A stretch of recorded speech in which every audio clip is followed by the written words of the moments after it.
be able to tell it from that side. Hey, man.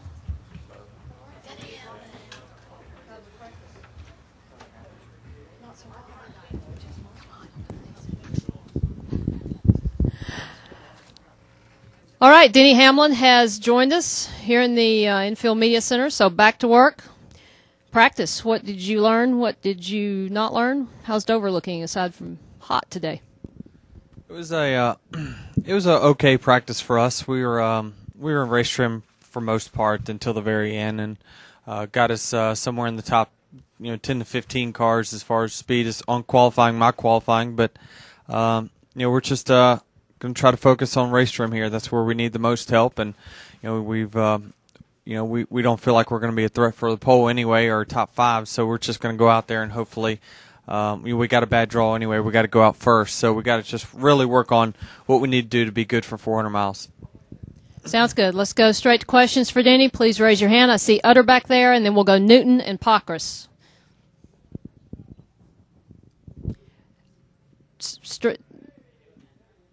There you go. Jim Utter, Charlotte Observer. Denny, earlier when Clint Boyer was in here, he was had a long recitation on the rights and wrongs and defending his team. But one of the things he also did was... I can't really hear you. I can't hear him at all. Yeah, make sure you're on there, Jim, and then try it again real slow and a little bit louder. Go ahead. Denny, when Clint was in here a little bit earlier, he was defending his team, but one of the other things he also did was try to throw some cast of doubt on your and Jimmy Johnson's performance last Sunday because you had to make 2 trips through the height sticks after the race. Do you take offense to some people trying to cast blame on others like that? Well, I think that's pretty standard. You see that there's a lot of weeks where that stuff happens, and it even happens during qualifying inspection, race inspection. You see cars having to go back through. Our cars did just go through.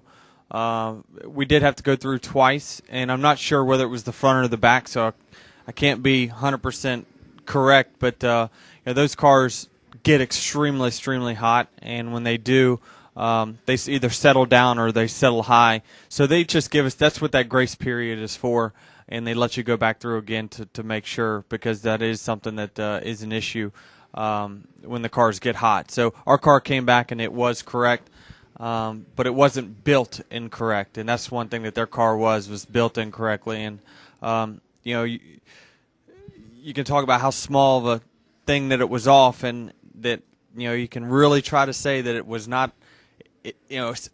60 thousandths didn't help him perform any better. That is a crock. Let me tell you something. That helps a lot. I know when we gain 5 points of downforce, our car runs a ton better. So, yeah, he wasn't speeding on pit road by half a mile an hour. He was speeding by 5.5 miles per hour. They give you a grace period. NASCAR has been very, very lenient, I feel like, on this car.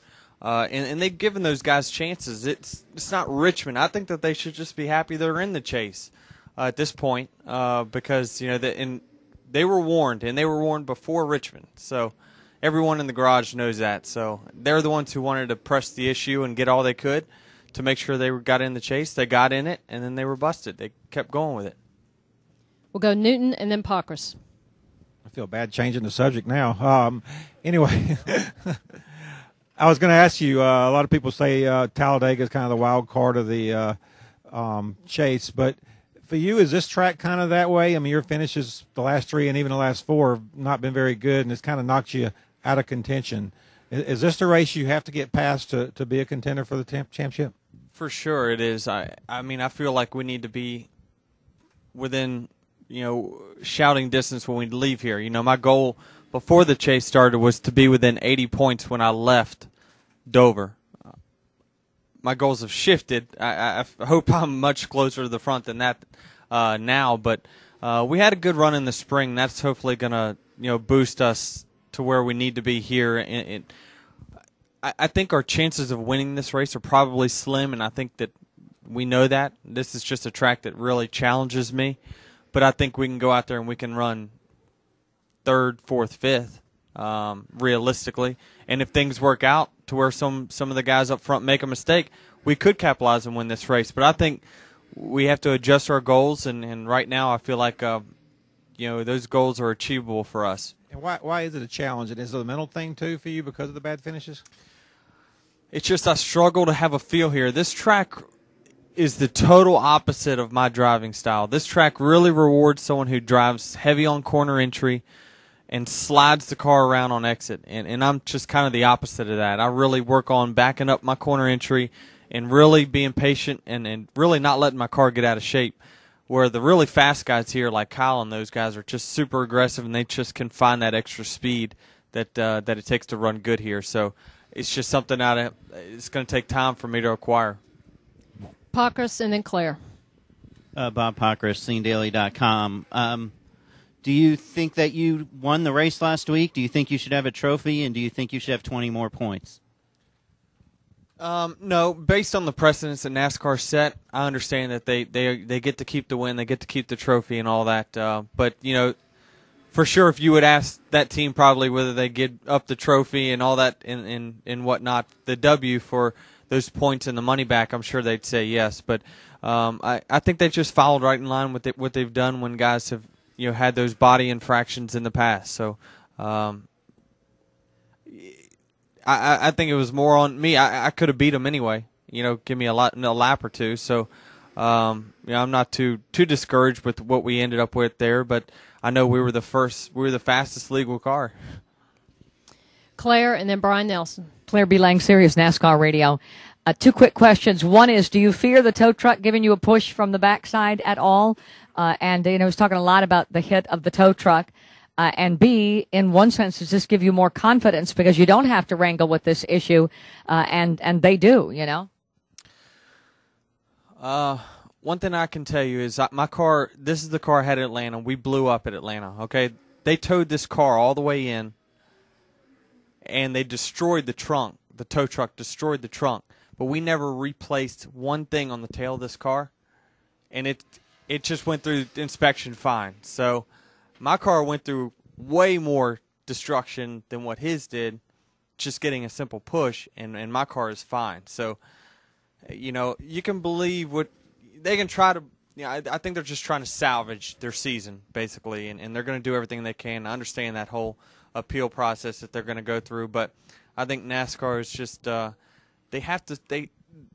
has to be a point where it's black and white. That's no longer gray. If they let them get away with this 60,000th of an inch, then when do you stop? When do you break it and say, okay, now we have to penalize? Because there has to be a point in which they say, this is it. This is the tolerance. If you go past it, you're in trouble. Well, if they let him go, then they're just going to open up the whole field to let them do whatever they want.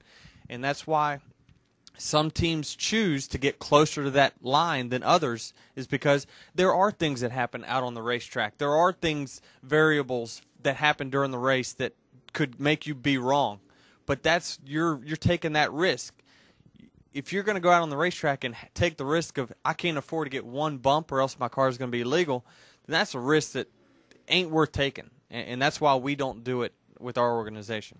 Does this give you confidence in the sense that they've got to mount an effort now to appeal and you guys don't, and you're looking strong?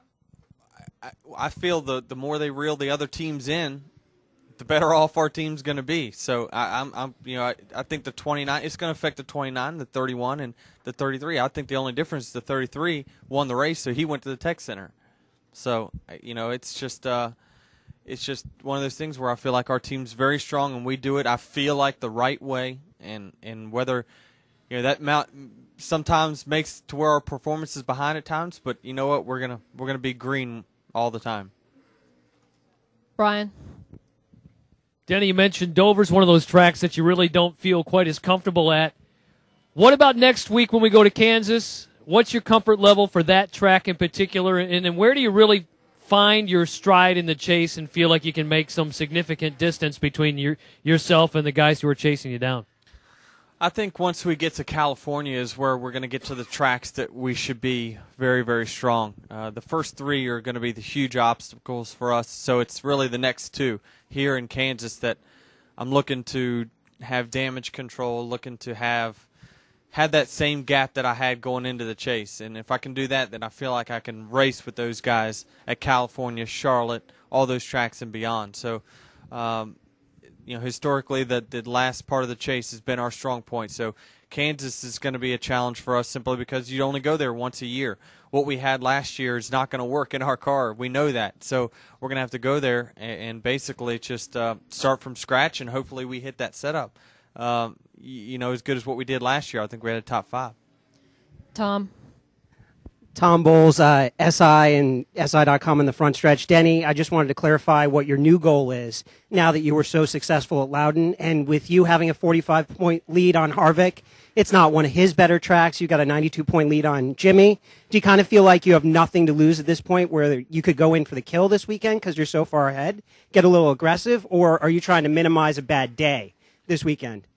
I think there's just too many dangerous guys in the chase to try to just go for broke and know that I've got a little bit of a cushion, and at the worst I'll be 100 behind leaving here. I think that's one of these teams can strike fire at any time, and I don't want to give that up. So I think for me, you got to just be smart and know who you're racing around and be cautious. And it's sad, and that's not what all the fans like to hear sometimes, but championship racing and race, going out trying to get a win is two different things. And once you get to the last 10, you have to shift your focus if you want the big prize. What else for the chase leader? I think Claire has one.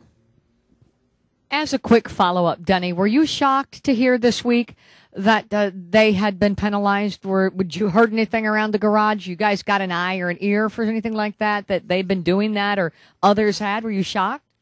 In the garage, everyone's known it for months. It's not 2 weeks old. This is something that's been going on for months. They've been warned for a long time, way before Richmond. So this is not something that, oh, man, we got, they just told us halfway after Richmond and going in the Loudon that our car's wrong. They knew it was wrong way before that, and I felt like they wanted to get everything they could. What did they have to lose, really? So, you almost can't fault them for that. Anything else? No? Thank you, Denny. Good luck this weekend.